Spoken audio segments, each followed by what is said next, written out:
Bismillahirrahmanirrahim. Assalamualaikum warahmatullahi wabarakatuh. Nah, apa kabar anak-anak ibu yang ada di rumah? Semoga kalian tetap dalam keadaan sehat dan kalau keluar rumah tetap menggunakan masker sesuai dengan protokol kesehatan. Nah, hari ini kita akan belajar pendidikan agama Islam, di mana kita masuk ke bab bersih itu sehat. Nah, adapun tujuan pembelajaran kita hari ini yaitu memahami tata cara bersuci dari hadas kecil dan hadas besar sesuai dengan syariat Islam. Nah, sebagai seorang muslim, kita harus bisa menjaga kebersihan, di mana dikatakan bahwa Islam itu cinta akan kebersihan. Nah, sebagai seorang anak muslim, kita harus bisa menjaga kebersihan seperti kuku kita tidak panjang, baju kita rapi, rambut kita tidak panjang. Nah, seperti itu. Nah, anak yang bisa menjaga kebersihan, dia insya Allah hidupnya akan sehat, terhindar dari segala penyakit. Karena Rasulullah juga mencerminkan hidup sehat dan bersih. Nah, sebagaimana yang kita ketahui bahwa Rasulullah itu adalah teladan kita. Di antara cara hidup bersih dan sehat dalam Islam adalah dengan bersuci dari hadas kecil maupun hadas besar. Nah, kira-kira apa ya itu hadas kecil? Di sini kita akan mempelajari apa itu hadas kecil dan apa-apa saja yang dapat menyebabkan kita menjadi hadas kecil. Nah, apa itu hadas kecil? Hadas kecil adalah keadaan tidak suci seseorang yang mewajibkan seseorang itu untuk berwudu. Nah, ketika kita dalam keadaan hadas kecil, kita tidak boleh sholat, tidak boleh megang Al-Quran, tidak boleh melakukan tawaf. Jadi apabila kita ingin sholat atau megang mushaf Al-Quran, sebaiknya kita itu berwudu dulu. Nah, apa itu berwudu?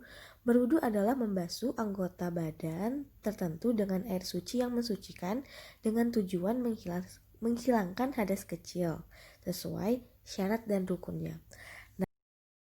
Anjuran berwudu terdapat di Al-Quran, di Quran Surah Al-Maidah ayat ke-6, yang artinya adalah, wahai orang-orang beriman, apabila kamu hendak melaksanakan sholat, maka basuhlah wajahmu dan tanganmu sampai ke siku, dan sapulah kepalamu, dan basuh kedua kakimu sampai ke mata kaki.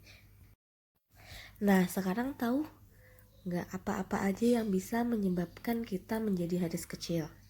Nah, yang pertama itu adalah keluar sesuatu dari kubul maupun dubur. Nah, kubul itu apa? Kubul itu adalah tempat di mana keluarnya ketika kita buang air kecil. Sedangkan dubur adalah tempat di mana keluarnya ketika kita buang air besar atau buang gas. Nah, jadi ketika kalian sudah mengambil wudhu, lalu kalian melakukan buang air kecil, buang air besar, atau buang gas, berarti kalian harus mengambil wudhu lagi untuk menghilangkan hadas kecil kalian. Seperti itu.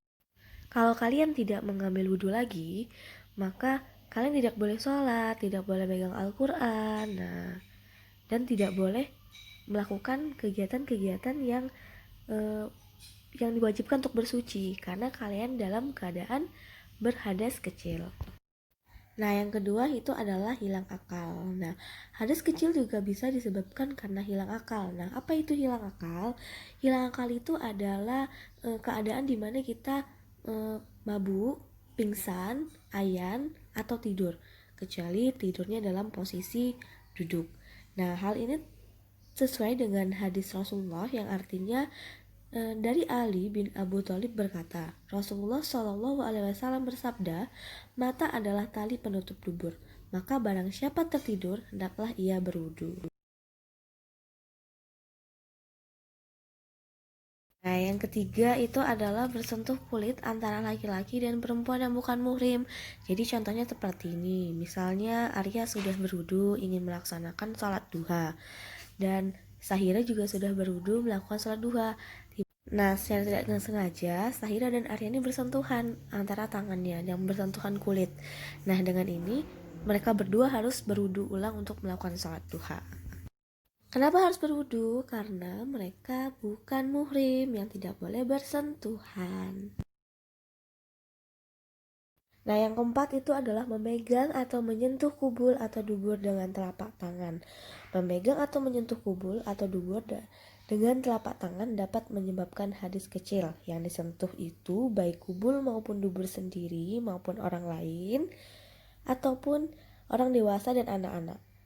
Baik, berarti ada 4 yang menyebabkan kita bisa berhadas kecil. Nah, sekarang kalian sudah tahu apa itu hadas kecil dan apa penyebab kita berhadas kecil.